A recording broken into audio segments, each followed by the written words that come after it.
국민들이 나침판이 돼야 됩니다. 그 나침판 저도 되겠습니다. 여러분도 함께 나침판이 되어주시기를 바랍니다. 2020년 4월 16일 YTN 라디오 생생경제 지금 시작합니다.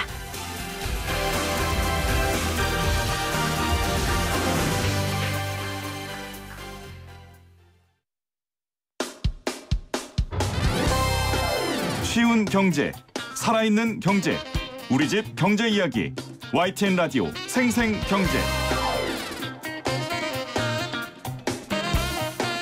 오늘 가장 뜨거운 경제 뉴스를 제일 생생하게 전해드리는 시간입니다.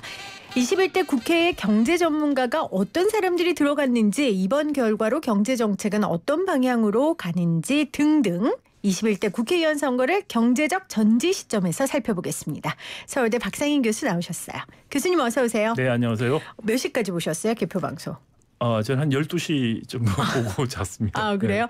그러면은 예상했던 결과입니까? 아니면 예상과는 좀 달랐습니까? 그래서 민주당이 이길 거다. 다수당이 되고 과반은 넘을 거라는 생각을 했었는데 지금같이 180석 5분의 3 차지할 정도로 이길 거다라고는 사실 생각을 못했습니다. 자, 우리는 경제적 전지 시점에서 살펴봐야 되니까, 그럼 민주당이 이렇게 압승한 이유, 경제적 전지 시점에서 어떻게 풀이하세요? 저는 기본적으로 코로나19 때문에 그렇다고 생각이 되고요. 코로나19에서 특히 한국 정부가 대응을 잘했다고 해외에서 칭찬들을 많이 했고요. 요즘 해외 석학들이 교수님한테 전화 많이 한다면서요.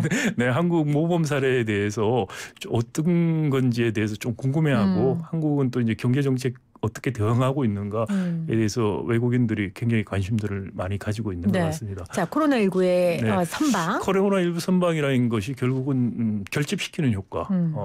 그러니까 어려울 때 정권에 힘을 줘서 잘 극복하자라는 그런 결집 효과 때문에 투표율도 높아진 게 아닌가라는 생각이 들고요. 그리고 상대적으로 야당이 너무 못했기 때문에 그런 게 아니냐. 그러니까 아무런 비전 제시 없이 발목 잡기만 한다는 그 인상이 이번 선거 기간에 더 강화됐고, 제대로 바뀔까, 저분들은 바뀔까 막말 논쟁을 통해서, 그래서 중도 표심들이 다 돌아선 거 아니냐 해서 수도권 압승이 바로 두 가지 이유가 아닌가 싶습니다.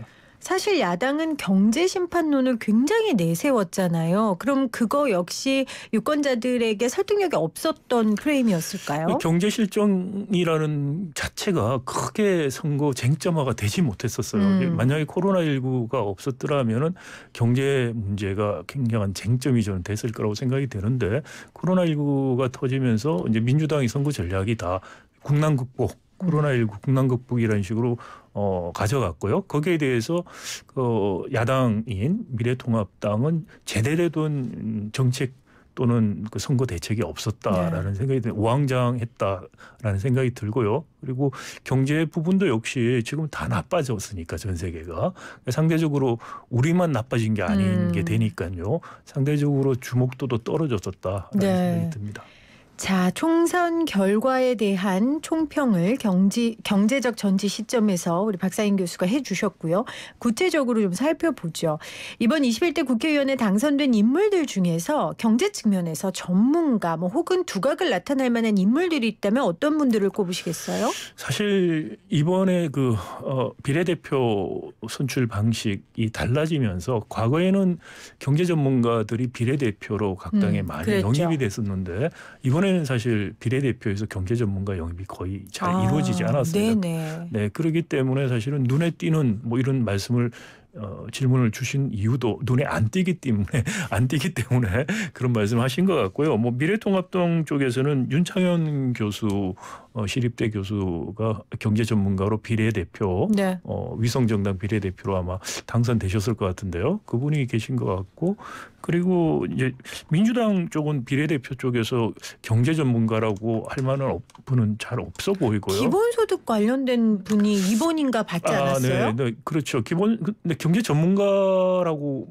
사실 그러니까 저희들 입장에서 보기에 전문가라기보다는 그런 뚜렷한 무슨 어젠다를 갖고 계신 분이다라는 생각이 들고요.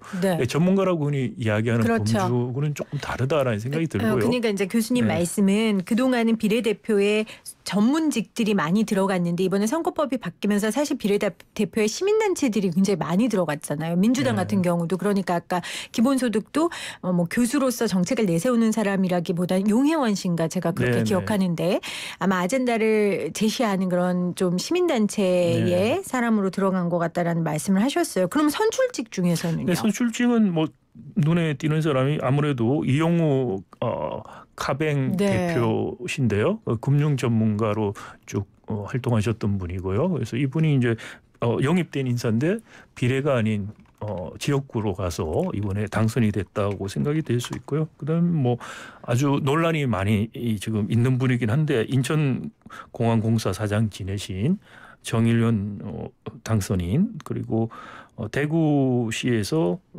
경제 부시장을 하셨나요? 네, 홍석준 당선인 그리고 기재부 출신 뭐 유성걸 당선인 이런 분들 네, 뭐 또 민주당 보면 기업인 출신도 있는데 근데 사실 관료와 이렇게 기업인 출신들을 전문가라고 꼭 부를 수 있을까라는 저는 생각은 듭니다.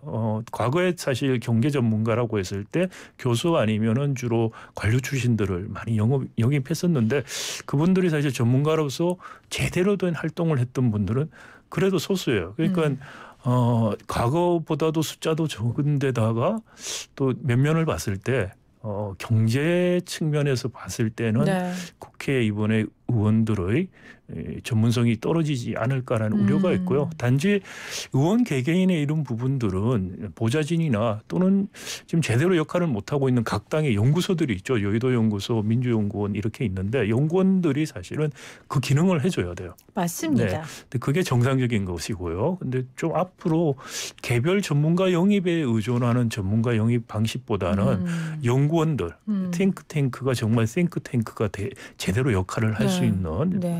거기에 정말 훌륭한 박사들이 많이 들어가서 계속해서 일관성 있는 정책적인 서포트를 해주는 그런 구조로 가야 된다. 그래서 21대 국회가 오히려 이런 인적 구성의 문제점들을 기회로 삼아서 연구원들이 각 당에 좀 제대로 활성화되는 네. 계기가 되면 좋겠다는 생각입니다.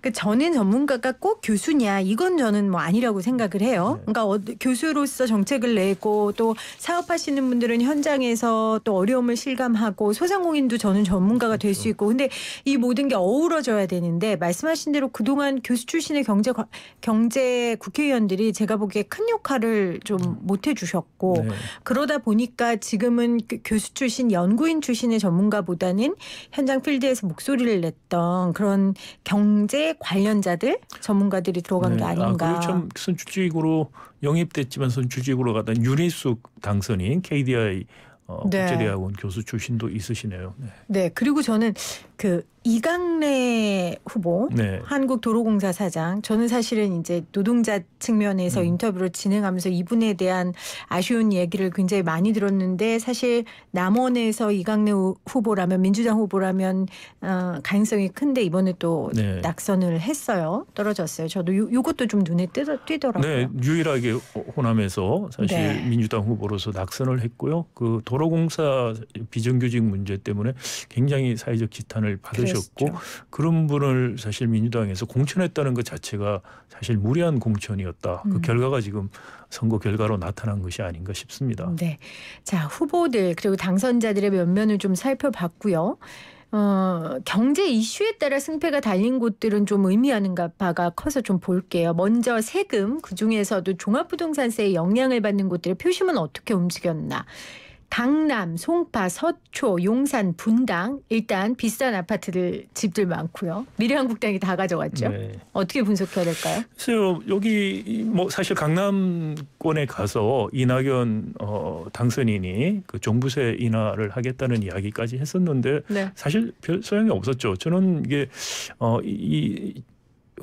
이른바 미래통합당 이 강세인 지역들에서 종부세라든지 세금 문제를 민주당이 꺼낸다고 하더라도 사실상 영향을 안 줄 거라고 생각을 했고요. 그것이 오히려 전체 판세에 나쁜 영향을 줄 거라고 생각했는데 뭐 다른 효과가 워낙에 코로나19 결집 효과 같은 게 너무나 컸고 미래통합당의 그 과거의 구태적인 그 이미지와 행태에 대한 실망감이 너무나 컸기 때문에 결과적으로는 큰 영향을 안 줬다고 생각이 돼요. 그래서 이런 약속들 한 것을 향후에 그러면 뭐 지켜라고 주민들은 요구할 수 있겠으나 실제로 뭐 그 종부세 관련된 입법 취지나 또는 네. 방향이 바뀔 것 같지는 않다는 생각이 듭니다. 강남, 송파, 서초, 용산, 분당까지 미래한국당이 가져갔고 아무리 이낙연 후보가 종부세 관련된 이야기로 마음을 살려고 했어도 이미 답정너였다. 네. 이제 이 말씀이세요. 그 강남의 태구민, 우리 탈북민 출신이 됐는데 이거는 어떻게 분석해야 될까요? 사실 글쎄요. 참 재미있는 현상이라고 생각이 되는데 공천한 것도 굉장히 과감했다고 어떻게 보면 생각할 수 있고요. 네. 정말 당선까지 갔다는 것이 어떻게 보면 그 반공이라고 할까요? 북한에 대한 가장 경계심이 높은 분들이 많이 사는 지역인데도 불구하고 네. 북한 출신 국회의원을 대표로 뽑으셨어요. 그리고 사실 지역적 연고도 사실 없는데 그래서 이게 정말 북한에 대한 반감의 문제인지 네. 아니면은 그것을 표현하는 다른 이익 관계를 표현하는 수단이었는지라는 생각이 한편 들기도 하고요. 또 다른 한편으로는 탈북민으로서 대한민국 국민이 된 분이로서 그런 탈북민이라는 것들을 가리지 않고 뽑았다는 면에서 네. 또 긍정적이라고 봐야 될 것 같기도 하고. 저는 그렇게 믿고 싶어요. 네. 그렇게 믿고 싶어서 그걸 강남 주민들이 증명을 하시려면 우리 탈북민들을 위한 임대주택 같은 네. 것들을 우리 강남에 좀 많이 지어주시면 네. 이렇게 탈북민을 지지하면서 뽑아주셨잖아요. 네. 그 진심이 좀 증명되지 않을까 싶어요. 네, 뭐 맞는 말씀이시고요. 우리 네. 태 의원께서도 앞으로 그런 활동을 하셔야 된다고 생각이 됩니다. 네. 자, 구체적인 이야기 또 해보죠. 공시 가격이 9억 원에서 12억으로 올리겠다라는 얘기를 강남권, 용산, 성남 이런 고가주택이 많은 지역구에 출마한 후보들이 이야기를 했었어요. 미통당의 총선 공약도 그랬고요.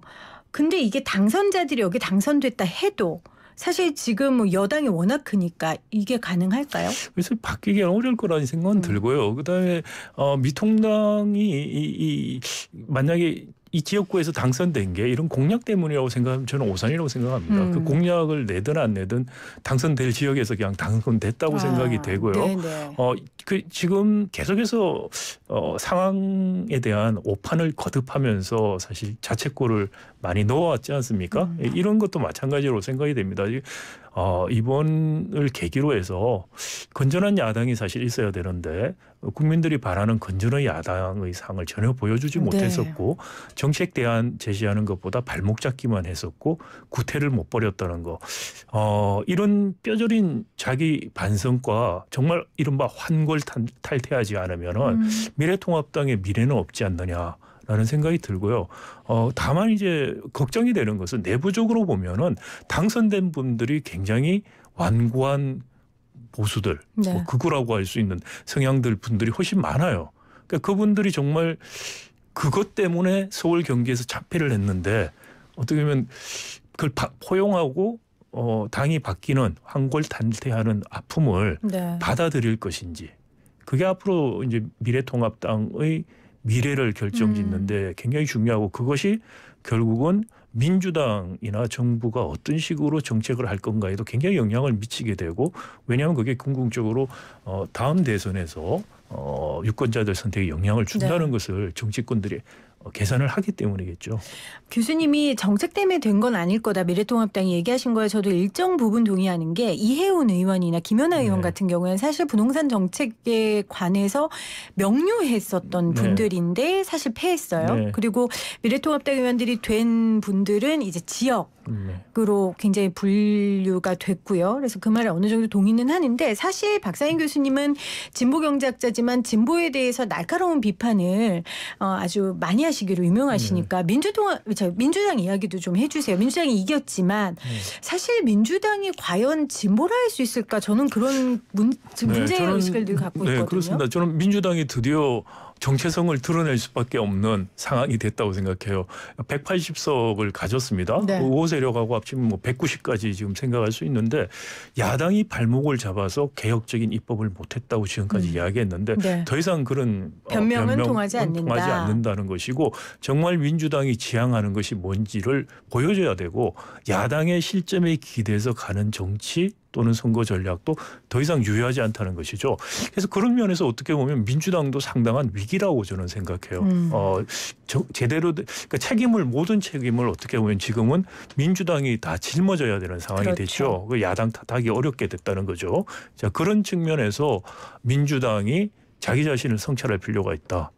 그리고 이게 어떻게 보면은 이제 남은 2년 대선 동안 계산을 거꾸로 해서 네. 정치 일정 관련돼서 모든 것을 생각할 수가 있어요. 그러다 보면 경제에 자신이 없고 경제는 문제를 제기하면 할수록 불리하다고 생각하면은 관리 대상 수준으로 자꾸 유지하려고 할 겁니다. 그러니까 중요하고 개혁적인 문제 이런 것들은 다 밀어버리고 관리 수준으로서 끌고 가려고 할 것인데 과연 남은 2년이 그렇게 쉽게 관리하는 수준을 갈 수 있을 것인가. 잘못했다가 정말 민심이라는 게 얼마나 지금 그럼요. 급변하는가를 봤지 않습니까? 네. 과거에 열린우리당이 탄핵 이후에 총선에서 크게 이긴 다음에 그 2년 동안에 일어났던 일들을 한번 잘 생각해 보기 바란다는 것이고요. 민주당이 이번 기회에 정말 당의 정체성을 드러낼 수 있는 경제정책 또 특히 민주당 안에 개별 의원들이 다 헌법기관이지 않습니까? 그럼요. 그런 헌법기관 의원들이 스스로 자기들 색깔을 분명히 드러내야 된다는 생각이 들고요. 한 가지 저희 경실련에서 네. 사실 의원 후보들 개개인에 대해서 주요 입법까지 7개에 대한 설문을 냈습니다. 그런데 한 3분의 1 정도 후보자들이 답변을 했는데 70 내지 80%가 개혁 입법에 찬성한다고 답변을 했어요. 네. 그런데 민주당이나 미래통합당의 정당에 대한 질문을 비슷한 걸 했을 때는 대부분 굉장히 유보적이었어요. 그러니까 개인으로선 개혁안을 지지하지만 내가 정당으로서 이걸 추진할 수 있을지는 그러니까 정당한테 따로 묻고 개인한테 따로 물었는데 네. 정당에게 물었을 땐 굉장히 유보적이었고 아주 좀 눈치 보기식의 답변을 했어요. 그런데 개인 의원들은 굉장히 개혁적인 답변을 하셨습니다. 그런 개인 의원들이 헌법기관으로서 그리고 어떻게 보면 그 당 차원 또는 그 당의 주요 인물들 같은 경우에 부자 몸살리기 할 수가 있거든요. 그런 부분들을 좀 과감하게 깰 수 있는 노력들이 필요할 때다. 또 그런 노력들이 잘 이루어지도록 시민사회나 노동조합들 이런 제4의 연대를 통해서 네. 끌고 나갈 필요가 견인할 필요가 있다는 생각이 듭니다. 사실 교수님이 우리 방송에서도 그렇고 교수님이 속해 있는 경실련에서도 여러 차례 이 문정부의 경제 정책에 대해 실망감을 많이 표하셨거든요. 그럼 지금 어떻게 기대가 다시 생기셨습니까? 이번 결과로? 사실 뭐 크게 기대하는 것보다 네. 지금 왜냐하면 문재인 대통령 초기에 지지율이 굉장히 높았을 때 어떻게 보면 부자 몸조심 정책을 했었어요. 똑같이 그런 접근을 하지 않을까라는 우려가 먼저 있고요. 그럼에도 불구하고 그때하고는 다르다. 야당 핑계할 수 없다는 거. 스스로 정책을 통해서 득점을 해서 국민들에게 인정을 받을 수밖에 없는 상황이라는 거. 그걸 인식을 빨리 해야 된다는 것이죠. 네. 그러지 않고 지금 추경부터 시작해서 코로나 대응도 기존에 했던 거 문제점 많이 제기했는데 총선에서 크게 이겼다고 문제점이 없어지는 게 아닙니다. 그런데 총선에서 크게 이겨서 그냥 가면 된다는 안이한 생각을 버려야 된다. 저는 대통령께서 이번 기회에 다시 신발끈을 매는 마음으로 그동안에 미뤘던 개각 문제, 네. 청와대 개편 문제, 새 출발을 하는 진용부터 빨리 갖추시는 게 바람직하다는 말씀을 드리고 싶습니다. 자, 개각 이야기 하셨으니까 오늘 기사에서도 금통위 위원들 추천받고 한다는데 이렇게 선거 끝나고 나면 자리에 자기 사람 찾아주고 떨어진 인물들 꽂아주고 네. 하는 일들이 굉장히 많거든요. 네.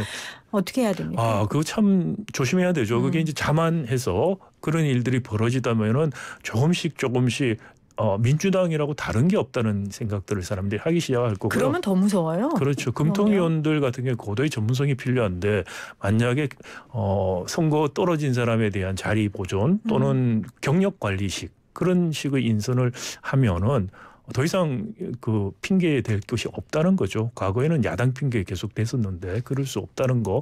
그런 지금 상황이 어떻게 보면은 양날의 칼 것 같다. 그래서 정말 잘하지 않으면 2년 후 대선에서는 오히려 역풍을 받을 수 있다. 그럼 좀 비장함과 네. 또 정치를 하는 것이 집권을 하려고 정치를 하는 분들이 계시고 집권을 해서 뭔가를 이루기 위해서 하시는 분들이 있다고 생각해요. 정말 문재인 대통령과 민주당이 무엇을 이루기 위해서 하는 건지 권력을 유지하기 위해서 정치를 하는지 그 진면목을 보여줄 때가 됐다고 생각이 듭니다. 와, 교수님이 정말 마지막 경고처럼 저는 들리거든요. 이제는 기회가 더 이상 없을 수도 없다라는 그런 절실한 마음으로 말씀하시는 것 같아요. 마지막으로 지금 국회에 계류되어 있는 법안들 중에 시급히 처리해야 할 법안들 임시국회가 열리긴 하지만 이제 21대로 넘어가면 어찌됐건 입법은 조금 편하지 않겠습니까? 네. 민주당 입장에서. 교수님 생각하시기에 이건 제발 통과시켜달라. 빨리 시급해야 될 건 추경 관련된 네. 부분이라고 생각하고요. 그리고 나머지 시급한 법안은 사실은 그렇게 없어요. 그러니까 개혁 법안들 같은 거를 갑자기 지금 20대 국회에서 할 수 있는 상황은 아니고요. 21대예요. 21대 이제 새롭게 해야 되니까. 새롭게 이제 해야 되고 네. 다만 경제 활성화라든지 뭐 혁신이라는 이름으로 계약하려고 하는 법안들 그런 걸 추진할까 좀 걱정이에요. 예를 들어서 인터넷 전문은행 특례법 개정을 다시 밀어붙인다라든지 또는 차등의원권 주식제도 도입한다든지 그건 정말 계약으로 가는 거고요. 그렇게 되면 아마 정권과 시민단체 간에 엄청난 갈등이 유발될 것이다라는 생각이 들고 그런 경제적인 이슈보다 결국은 검찰개혁이라든지 이런 정치 이슈를 가지고서 사람들의 관심을 끌고 가는 식으로 운영을 한다면은 전 정말 국가적인 불행이 될 수 있다. 경제 문제를 덮어두고 관리하고 한다는 것으로 해결될 수준의 지금 우리가 아니다라는 거 그걸 좀 빨리 인정하고 그리고 정면으로 돌파해야 된다고 생각이 됩니다. 네. YTN 라디오 생생경제 오늘 4.15 총선을 경제적 전지 시점에서 박상인 교수와 함께 살펴봤습니다. 교수님 고맙습니다. 네, 감사합니다. 사장님, 우리 회사도 검진이지로 바꿔주세요. 이제부터 검진 업무 검진이지 무료로 쉽지. 검진이지 직원들도 행복한 게 검진.